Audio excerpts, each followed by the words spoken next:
Hello बच्चों, इस video में हम डिस्कस करेंगे टेंस। एक वीडियो में हमने पहले भी टेंस डिस्कस किए थे। आज थोड़ा उसका मॉडिफाइड, मतलब उसमें हमने नेगेटिव वगैरह नहीं डिस्कस किए थे।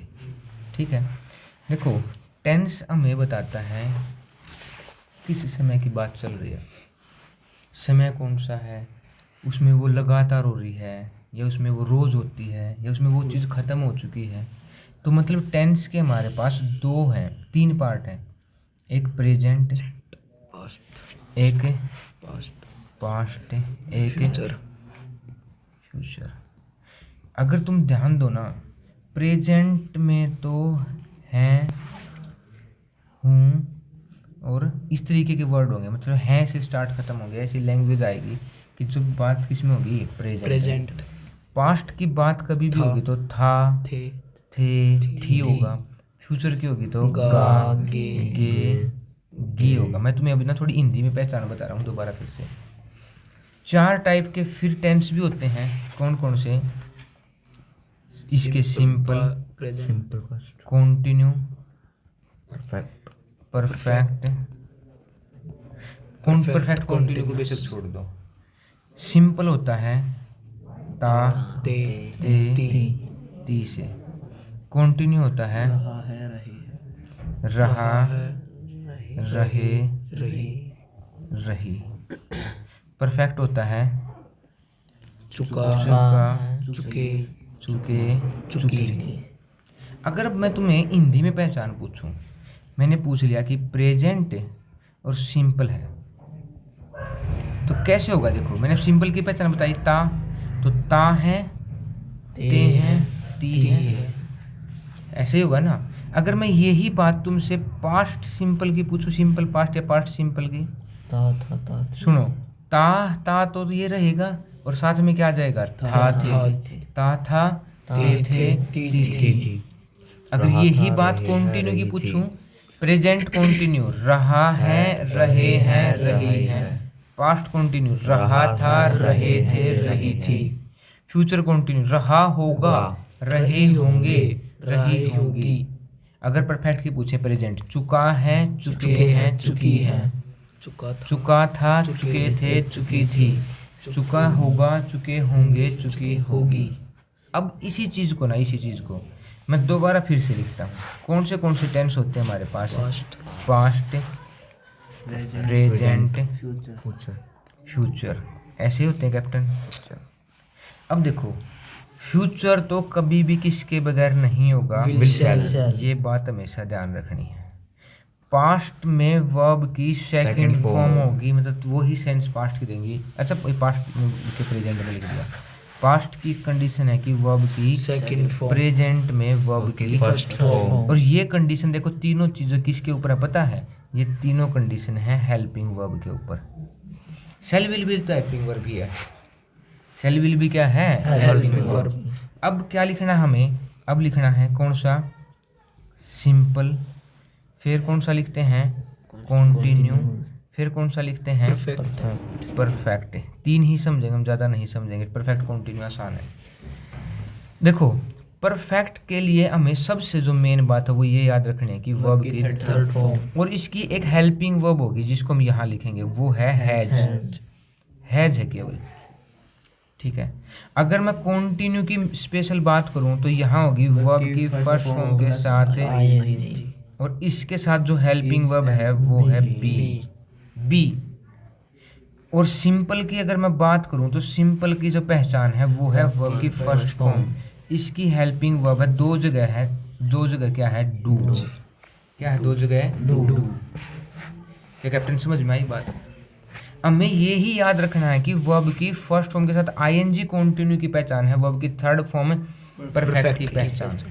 अगर मैं अब आप लोगों से ये पूछूं कि आप प्रेजेंट कॉन्टिन्यू बताओ, क्या बताओ? प्रेजेंट में हेल्पिंग वर्ब के ऊपर क्या है? वर्ब की फर्स्ट फॉर्म। अब देखो ऐसे समझाता हूँ तुम्हें कि वर्ब की फर्स्ट फॉर्म तो आएगी ही आएगी। इसको इधर लिख लेते हैं 1 मिनट।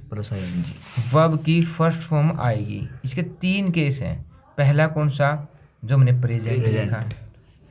प्रेजेंट में वर्ब की कौन सी फॉर्म होती है? First form. और इसकी हेल्पिंग वर्ब कौन है? बी। और बी की जो फर्स्ट फॉर्म है उनमें क्या होता है? क्या इतनी बात समझ में आ गई? अगर मैं यही बात पास्ट के लिए कहूँ, किसके लिए? पास्ट। तो पास्ट के लिए वर्ब की सेकंड। तो बी की जो सेकंड फॉर्म है वो क्या है? वाज वर। और यही बात अगर मैं फ्यूचर में कहूँ, किसमें? फ्यूचर। तो फ्यूचर के लिए क्या कंडीशन थी? Shall plus will shall plus plus be. देखो ये विल शैल तो फ्यूचर की पहचान है। कंटिन्यू के लिए क्या लगाना पड़ेगा? बी। बी, क्योंकि कंटिन्यू इसके बगैर होगा ही नहीं। और वर्ब की फर्स्ट फॉर्म के साथ क्या लगता है यहाँ पे? ing। तो अगर मैं आपसे प्रेजेंट, ये किसकी पहचान है कैप्टन? कंटिन्यू। तो present continuous is am are plus I N G, past continuous was were plus I N G, पर future continuous will shall plus be plus I N G. Be जरूर होगा, नहीं तो फ्यूचर इंडेफिनिट चला जाएगा। अगर हम यही बात परफेक्ट के लिए बोलें तो परफेक्ट के लिए अभी समझा था हमने, कौन सा? वर्ब की थर्ड फॉर्म। और अब इसकी हेल्पिंग वर्ब कौन है? हैज। अगर बात प्रेजेंट की पूछें, किसकी पूछें? प्रेजेंट की भाई, किसकी? प्रेजेंट। अभी बताया था प्रेजेंट में कौन सी फॉर्म होगी वर्ब की? First form. हेल्पिंग वर्ब के ऊपर। तो इसमें कौन होता है? Has, have.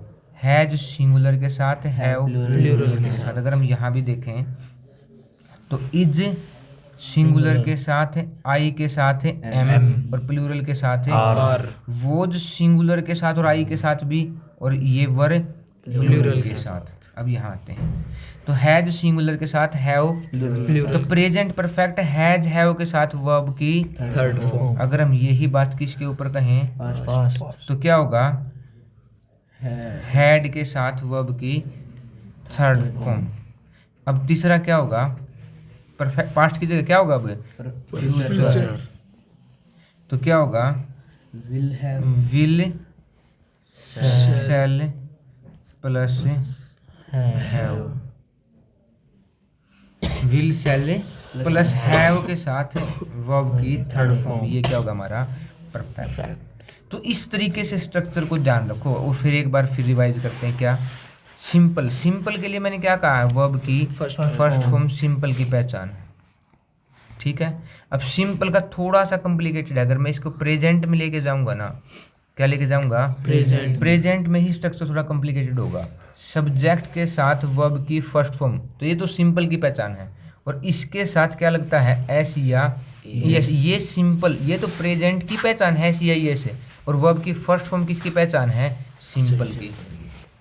लेकिन इसके लिए ना नेगेटिव आते ही एक खास बात होती है कि यहाँ पे डू और क्या आ जाता है? डज। प्लस में क्या लगेगा? प्लस में क्या लगेगा? वर्ब की। यही तो सिंपल की पहचान है, वर्ब की फर्स्ट फॉर्म। तो ये किसके स्ट्रक्चर है कैप्टन? सिंपल प्रेजेंट के। अगर मैं इसी के लिए किसके लिए कहूँ? पास्ट के लिए। तो सब्जेक्ट प्लस वर्ब की सेकंड फॉर्म प्लस ऑब्जेक्ट। ये पास्ट की पहचान दे दी इसने वर्ब की सेकंड फॉर्म। और जैसे इसका नेगेटिव बना सब्जेक्ट प्लस तो कौन निकल के आया? प्लस कौन निकल के आया? वर्ब की फर्स्ट फॉर्म, जो किसकी पहचान दे रही है हमें? सिंपल की।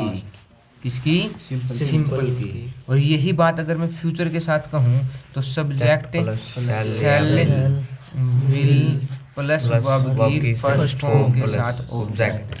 क्या यहाँ तक आपको समझ में आ गया? ये किसका टेंस है? फ्यूचर का। अब हमें टेंस तो याद हो गए। अब हम जो खास खास बातें हैं ना वो समझ लेंगे। वो क्या है कि टेंस के 3 टाइप हैं। एक होता है हमारा एफर्मेटिव। टेंस के नहीं कह सकते, इनको सेंटेंस के टाइप कहते हैं। दूसरा क्या होता है? नेगेटिव। और तीसरा क्या होता है? इंटेरोगेटिव। देखो जो बातें याद रखनी है ना वो हमेशा याद रखियो। वो क्या है? एफर्मेटिव के लिए हमेशा लास्ट में फुल स्टॉप लगेगा। ठीक है। नेगेटिव और पॉजिटिव में ना हम हेल्पिंग वर्ब के बगैर क्या नहीं बना सकते? ना तो नेगेटिव बना सकते, ना इंटेरोगेटिव बना सकते। नोट लगेगा ना वो हेल्पिंग वर्ब के बाद होगा, और इंटेरोगेटिव बनेगा ना तो हेल्पिंग वर्ब आगे जाएगी। जैसे अगर मैं तुम्हें प्रेजेंट कंटिन्यू का स्ट्रक्चर दिखाऊं, वो क्या था? सिंपल वाला तो is am are plus verb की फर्स्ट फॉर्म के साथ आईएनजी था। अगर मुझे इसका नेगेटिव बनाना है तो यहाँ पे क्या लग जाएगा? नोट। और अगर मुझे इसका इंटेरोगेटिव बनाना तो ये तीनों की तीनों हेल्पिंग वर्ब कहाँ जाएंगी? आगे। इज एम आर की हेल्पिंग वर्ब कहाँ आएंगी? आगे। किससे आगे? यहाँ सब्जेक्ट था पहले, सब्जेक्ट से आगे चली जाएंगी और फिर क्या लगेगा, वर्ब की फर्स्ट फॉर्म के साथ आईएनजी प्लस ऑब्जेक्ट और लास्ट में क्वेश्चन। मतलब इज एम आर या हेल्पिंग वर्ब के आगे जाने के बगैर क्या नहीं बनेगा, कभी भी इंटेरोगेटिव नहीं बनेगा, चाहे तुम कितना ही जोर लगा लो। ये ही कंडीशन है इंटेरोगेटिव की, समझ में आ गई बात। जैसे कि क्या राम खेल रहा है, तो राम सिंगुलर है तो is Ram playing, is Ram में Playing और लास्ट में क्वेश्चन मार्क। सेंटेंस का पहला letter capital, Ram proper noun है उसका पहला लेटर है कैपिटल और हमारा खत्म होगा। क्या राम खेल रहा है। जैसे ही क्वेश्चन पूछोगे तो हेल्पिंग वर्ब कहाँ चली जाएगी, आगे। यही कंडीशन है इंटेरोगेटिव सेंटेंस की। अगर मैं तुमसे पूछूं क्या राम खेल चुका है, चुका है कौन सा टेंस है, चुका है, चुकी है, पास्ट चुका है, चुका है हूँ। यार तुम तो हद करते हो, फ्यूचर की गागेगी, पास्ट की था थे थी, तो चुका है किसकी रहेगी, प्रेजेंट की। और प्रेजेंट में हेल्पिंग वर्ब क्या है, हैज राम प्लेड, कौन सी फॉर्म में, थर्ड फॉर्म में, हैज राम प्लेड। और यही बात अगर मैं पास्ट में पूछूंगा तो पास्ट में इसकी हेल्पिंग वर्ब क्या है, हैड राम प्लेड। क्या समझ में आ गई बात। ये क्या है, क्या राम खेल चुका है, और ये है क्या राम खेल चुका था। अब मैं पूछूं क्या राम पढ़ रहा था, तो राम सिंगुलर है तो वोज, राम रीडिंग या स्टडिंग कुछ भी लगा लो, ठीक है। तो यहाँ ये ध्यान रखना है, देखो आईएनजी तो रीडिंग ने कह दिया, हेल्पिंग वर्ब तो क्या देगी तुम्हें, या तो प्रेजेंट या पास्ट या फ्यूचर, इनके बारे में ही तो बताया इसने। वोज को देखते ही तो पता लग गया पास्ट की बात चल रही है, समझ में आ गई। टेंस में जैसे राम नहीं खेल रहा था तो राम के साथ सिंगुलर तो वोज, और हेल्पिंग वर्ब के बाद नोट, और फिर क्या लगेगा, प्लेइंग, ठीक है। ये कौन से सेंटेंस है, डिक्लेरेटिव सेंटेंस। कौन से सेंटेंस हैं जिसमें हम क्या करते हैं, घोषणा करते हैं, क्या करते हैं जिसमें घोषणा करते हैं।